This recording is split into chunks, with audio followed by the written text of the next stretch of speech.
नमस्कार साथियों, आप सभी का एमकेजी क्लासेस लखनऊ में स्वागत है। जैसा कि आप सभी लोग समझ रहे हैं चीज़ें कि जो नॉरसेट 6 होना है, इसमें उन्होंने बहुत बड़ा बदलाव किया है और हर उस कैंडिडेट को इस बदलाव को जानना बहुत ज़रूरी है कि आप मेहनत के साथ साथ अगर सामने वाले की रणनीति नहीं समझ पा रहे हैं, जो हमारी परीक्षा लेने जा रहा है, अगर उसकी हम रणनीति नहीं समझ पा रहे हैं तो कहीं ना कहीं हमें धोखा हो सकता है हमारे साथ। तो उसके लिए हमें सजग रहना होगा कि क्या ऐसे बदलाव हैं, क्या ऐसी बातें हैं कि हमें अपने माइंड में रखना है, क्या उनके इंस्ट्रक्शन हैं। तो इसमें कुछ ऐसे बदलाव हैं कि जैसे pattern and scheme of examination, NORCET 6 की बात है।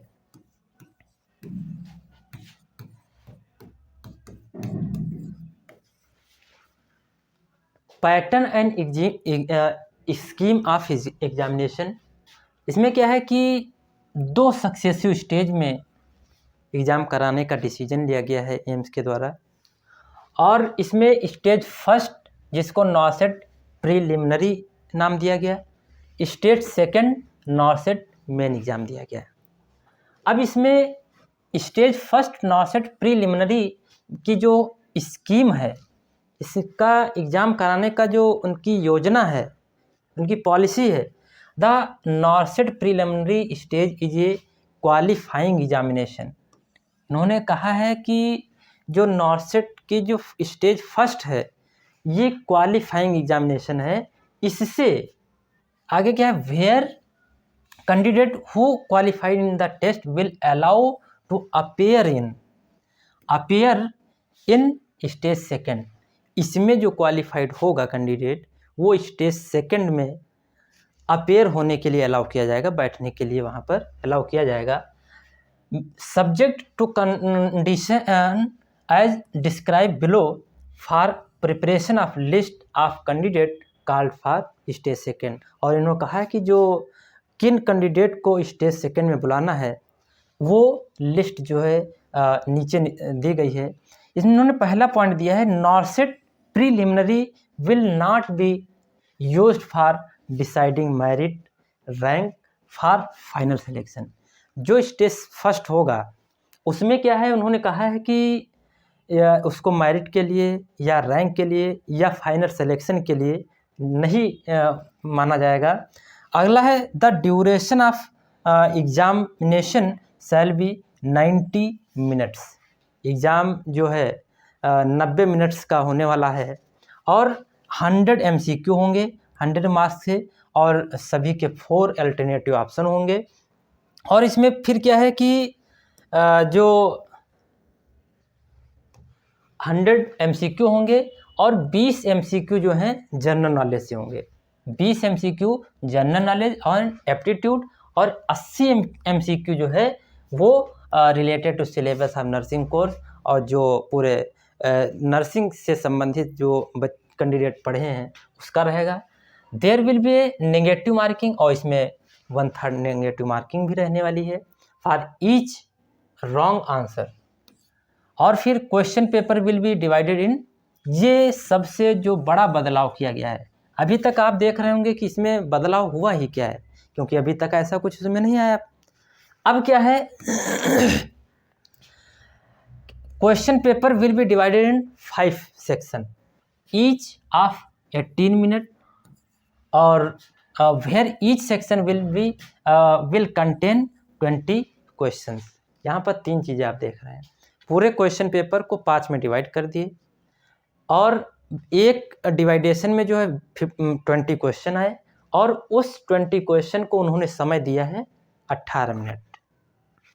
अब आगे क्या है, there will be sequence in which each section will be enable to view answer questions, access to visible active part view answer will be disabled after lapse of set duration। अगर 18 minute के अंदर आप ये 20 question नहीं कर रहे हैं, उन्होंने कहा है कि lapse of set duration and next section will be automatically activated, visible and so on। इन्होंने कहा है कि जो आप 20 क्वेश्चन दिए गए हैं शुरुआत में, उसको 18 मिनट में करने हैं। अगर उस टाइम के अंदर आप नहीं कर रहे हैं तो आगे ऑटोमेटिकली जो 21वां क्वेश्चन ओपन होगा, फिर वो 40 तक चलेगा, उसके लिए फिर 18 मिनट समय मिलेगा। इसी तरीके से आगे स्टार्ट होगा। इस तरीके से करके 90 मिनट के अंदर 100 क्वेश्चन आपको जो है करने रहेंगे, और फिर examination will be submitted automatically. और जो एग्ज़ाम है 90 मिनट होने पर अपने आप जो है ये एग्ज़ाम जो है क्लोज हो जाएगा, सबमिट हो जाएगा। ऐसा इन्होंने जो नई पॉलिसी तैयार की है वो इसमें देखा गया है।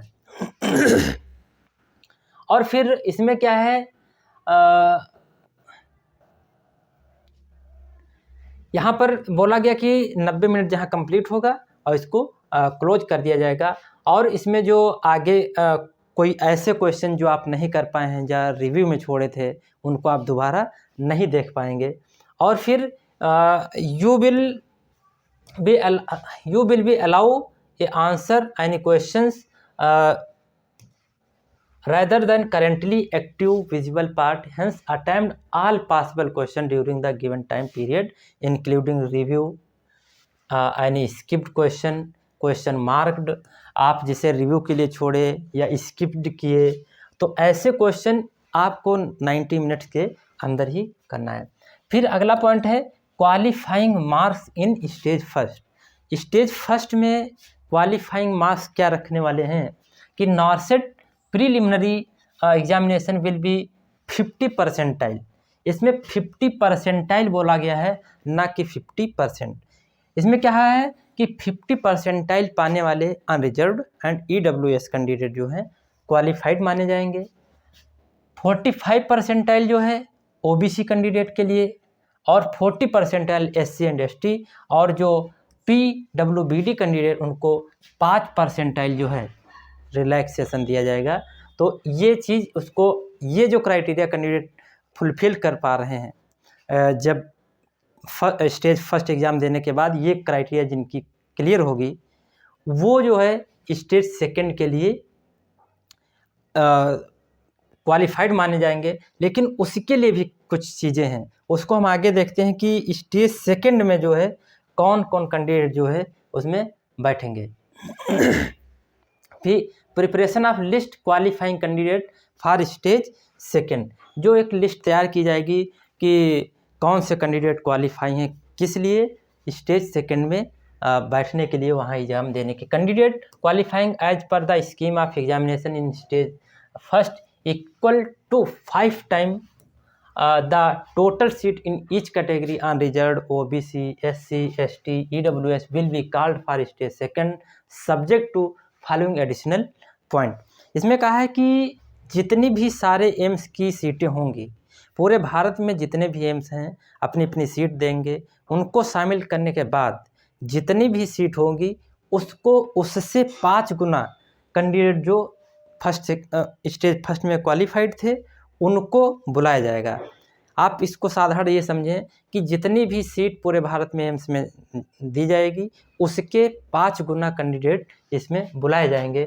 और इसके साथ साथ कुछ ये पॉइंट है, इनको भी ध्यान देना है। All qualified PWBD candidate will be called for stage second. इसमें ऐसी कोई चीज़ नहीं रखी गई, इसमें जितने भी क्वालिफाइड कैंडिडेट होंगे PWBD के वो सभी को आना है।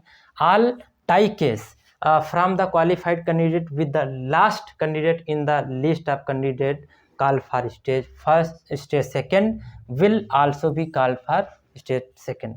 इसमें जो टाई कैंडिडेट, कुछ ऐसे कैंडिडेट जिनके मार्क्स जो हैं, नंबर जो हैं इक्वल आए हुए हैं, उनको बुलाया गया है। इसमें there may be a situation where a candidate is qualified but not called for stage second. और इस कुछ ऐसे भी कंडीशन आने की संभावना रहेगी कि क्वालिफाइड फर्स्ट में तो हैं लेकिन इसमें नहीं बुलाया जाएगा। वो यहाँ से बात आएगी जहाँ पर ये 5 गुना क्राइटेरिया पूरी हो जाएगी, भले कैंडिडेट फर्स्ट में क्वालिफाइड हो लेकिन इसमें उसको जो पॉसिबिलिटी कम हो जाएगी।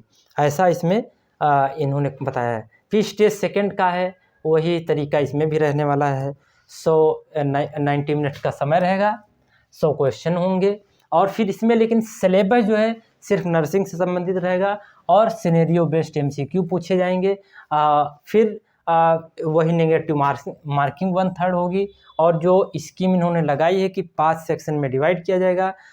ईच सेक्शन में 20 क्वेश्चन होंगे। ईच सेक्शन के लिए 18 मिनट समय दिया जाएगा, और जो एक्टिवेशन और जो प्रोसेस होगा एग्ज़ाम के टाइम पर कि कितने मिनट के लिए कितने सेक्शन खुले रहेंगे और कब एग्ज़ाम अपने आप क्लोज हो जाएगा, ये सब चीज़ें सेकंड में भी रहने वाली।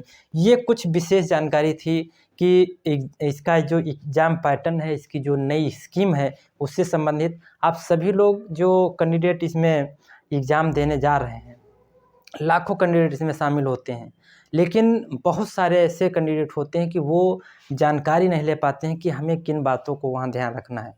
क्योंकि हम अगर किसी के शरण में जा रहे हैं, किसी की बातों को लागू कर रहे हैं, क्योंकि यहाँ पर हम सारी बातें जो है एम्स के द्वारा तैयार की गई बातों को हमें लागू करना होगा, उन्हीं के पॉइंट पर चलना होगा, क्योंकि हम उनके चीज़ों को जब अच्छे से समझ पाएंगे तो हमारी जो कामयाबी है वो बहुत ही आसान हो जाएगी। आप सभी लोग इस पैटर्न को समझें और अपने एग्ज़ाम के टाइम पर इसको लागू करने की कोशिश करें। आप सभी लोग इसी प्रकार से MKG क्लासेस से बने रहिए और तरह तरह की जानकारी मिलती रहेंगी। आप सभी लोगों का बहुत बहुत धन्यवाद।